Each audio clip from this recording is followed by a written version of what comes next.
Gladys the Magic Chicken. Written by Adam Rubin. Illustrated by Adam Rex.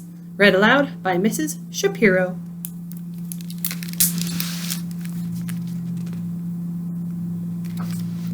Gladys the Magic Chicken.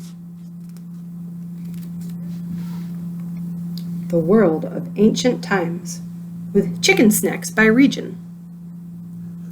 Shimmering Sea, Palace of the Purple Poobah, Clams, Other River, Silk Road, Dusty Desert, Beetles, Fruited Plants, Pomegranates, Village of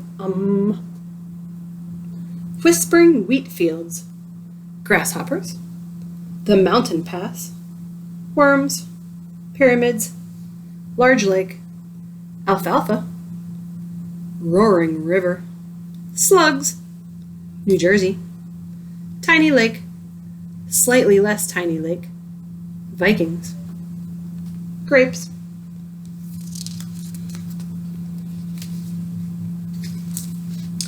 This all happened a long time ago. 3,000 years before your grandma's grandma was born. We call it ancient times. And in ancient times, they talked like this. Lo and behold, how this chicken doth dance after feasting. See that dancing chicken, kid? That's our hero.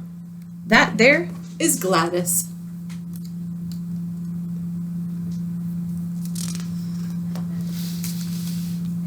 Every day, Gladys followed the sheep, who followed the dog, who followed the shepherd boy, through the mountain pass.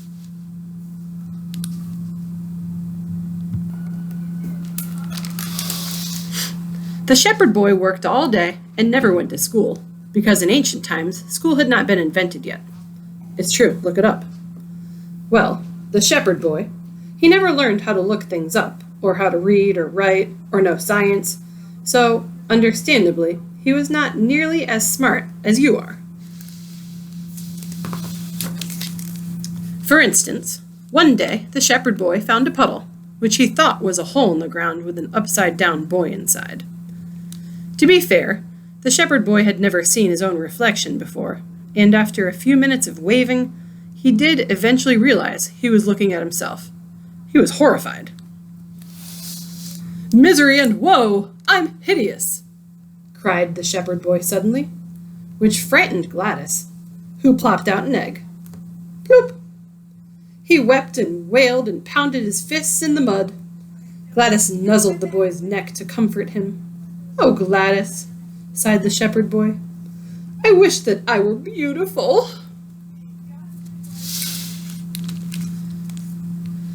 Oh. Years passed, and the shepherd boy changed. His arms became thick, and his chestnut hair fell past his shoulders. He grew strong, wrestling the sheep to give them haircuts. Shepherds call it shearing, but sheep call it baa. That strapping shepherd boy could shear a sheep in 67 seconds flat. Though it should be noted, clocks had not been invented yet in ancient times.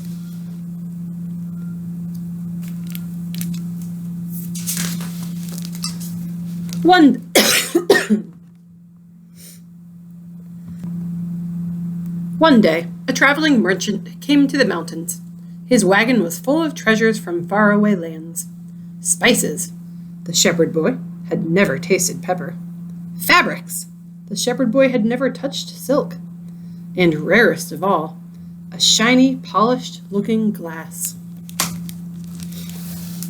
Well, heck, the shepherd boy hadn't seen his reflection since all those years before in that muddy puddle, so at first, the handsome face in the mirror startled him, but this time, it only took him one wave to figure it out. The shepherd boy was overjoyed. He scooped up Gladys and kissed her smack on the beak. This confused the traveling merchant, who had seen many strange things in his travels, but none quite as odd as a shepherd smooching a chicken. Gladys hath granted my wish to be beautiful, declared the shepherd boy. 'Tis a magic chicken, a magic wish-granting chicken. This intrigued the traveling merchant. He proposed a trade. And that's how the traveling merchant wound up riding away with Gladys in his wagon, while the shepherd boy was left with a shiny, new looking glass in which to admire himself. Gladys had never been down from the mountain before. She'd never seen the shimmering sea. She'd never heard the wind whip through the wheat. She'd never smelled a tired old donkey. "Magic chicken! Get your magic chicken here! Every wish granted," responds to Gladys. "No wishing prior to purchase." The traveling merchant shouted till his throat was sore. The villagers in the market bought magic stones and magic bones, but for some reason, none of them believed a chicken could be magic. "I wish I was rid of this stinking chicken," muttered the traveling merchant as he packed up his wares. And just like that, he realized that Gladys was gone. A long-bearded bandit had stolen Gladys away and was planning to eat her for dinner. "Ye be a magic chicken, eh, Gladys?" chuckled the long-bearded bandit as he lit a fire under his pot. "Well, I wish to visit the palace of the Purple Pooh-Bah." The long-bearded bandit laughed and laughed, a little too loudly actually, because a brave swordsman overheard the commotion and decided to investigate. "Hark! Thief! From whence did ye pilfer this chicken?" The brave swordsman deftly disarmed the long-bearded bandit and bound him with rope. He rescued Gladys. Then he carried the thief to the palace of the Purple Pooh-Bah and threw him in the dungeon.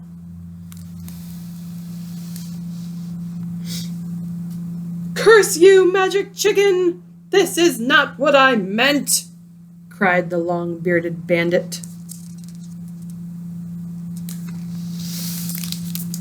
A sudden blast of trumpets startled the brave swordsman, but not as much as Gladys, who plooped out an egg that went splat on his shoe. Ploop. Flower girls threw petals, musicians played and danced, and the soldiers of the royal guard marched in perfect unison as they carried the Purple Pooh-Bah toward the palace. To march in the royal guard was the greatest wish of the brave swordsman. So when the Purple Pooh-Bah passed by, he puffed up his chest to look as brave as possible.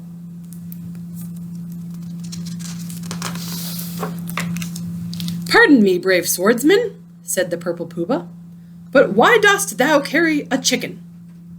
The brave swordsman blushed and bowed. "'Tis said to be a magic chicken, your highness." The Purple Pooh-Bah chuckled.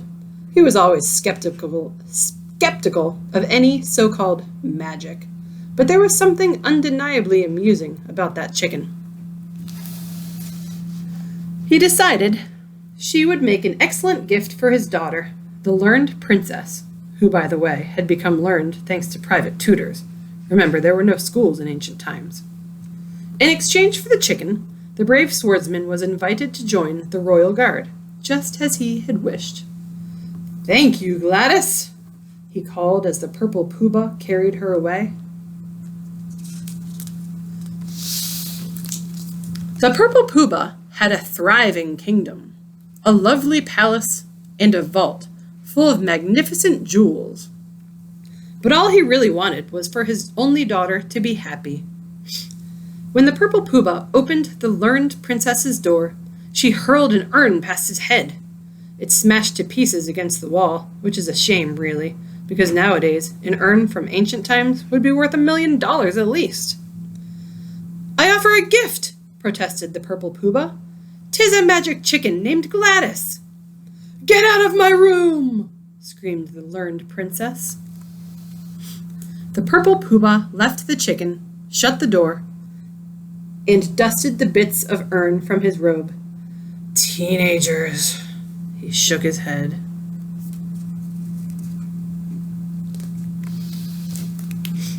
And that's how Gladys went from pecking through the sheep during dung to living in the royal palace.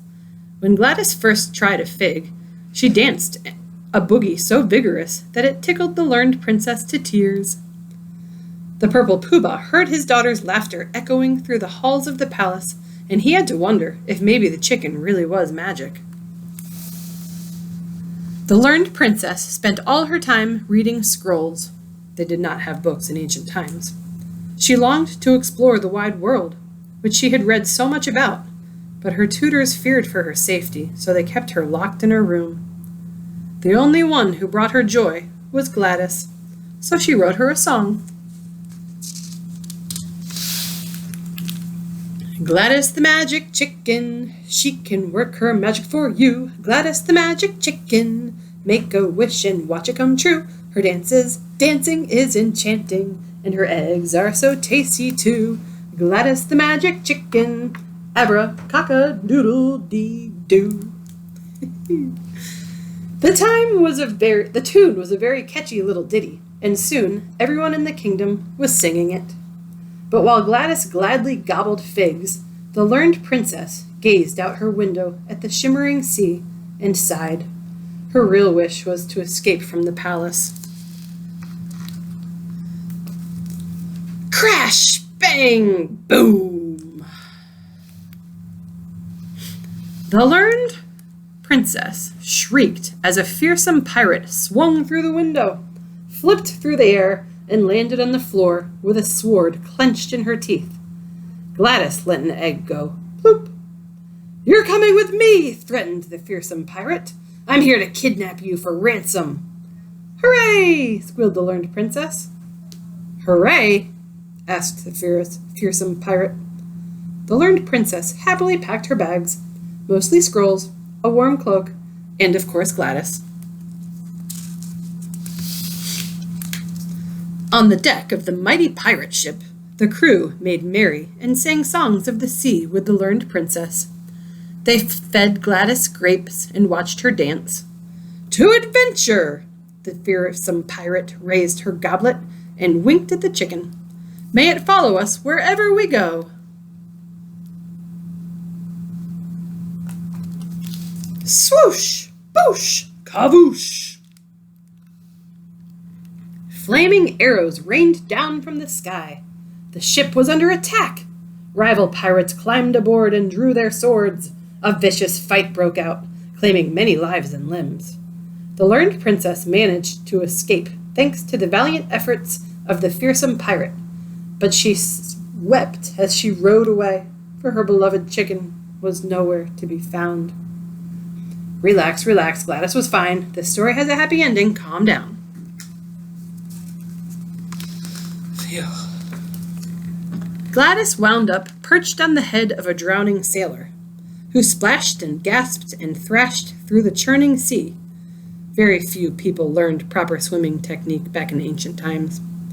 Eventually, the drowning sailor grabbed hold of a floating plank of wood and prayed that he might somehow survive to sail another day.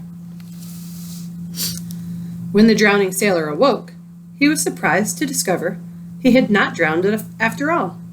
Gladys hopped off his head to hunt for clams in the sand. Praise be the magic chicken that hath saved my life, shouted the no longer drowning sailor. Then he coughed up a bucket of seawater, lay down, and took a nap.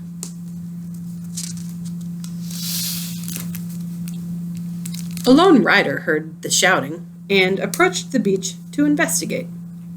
Gladys pecked a clam from its shell, slurped it down her gullet, and did her little boogie dance. The lone rider smiled, which she hadn't done in a very long time. She dismounted her horse, scooped up the chicken, and decided to take her for a ride. They rode away, from the sea, past the town, through the fields, and up toward the mountain pass. The horse galloped so hard and so fast, it jostled an egg loose from the jiggling chicken. Bloop. As they approached the foothills, the road was blocked by a flock of sheep in dire need of shearing. Their shepherd had been distracted by his desperate search for a long-lost friend.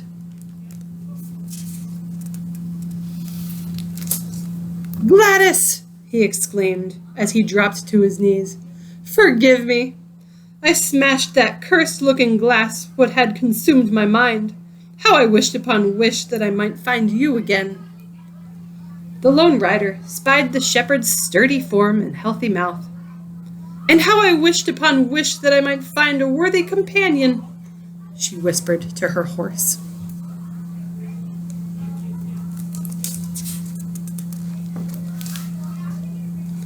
And so, the no longer a boy, shepherd, and the no longer lone rider, and the dog and the sheep, and of course Gladys, made a very happy home in the mountains.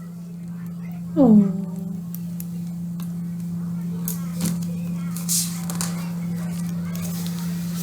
Maybe Gladys never granted any wishes, but her song had already been written, and the ballad was passed down from generation to generation, and translated from one language to the next, forgotten, remembered, and eventually printed in this book so that someday you, too, could share the story of Gladys with someone who wishes to see magic in the world, even if they are only looking at a chicken. Ploop! Gladys the magic chicken.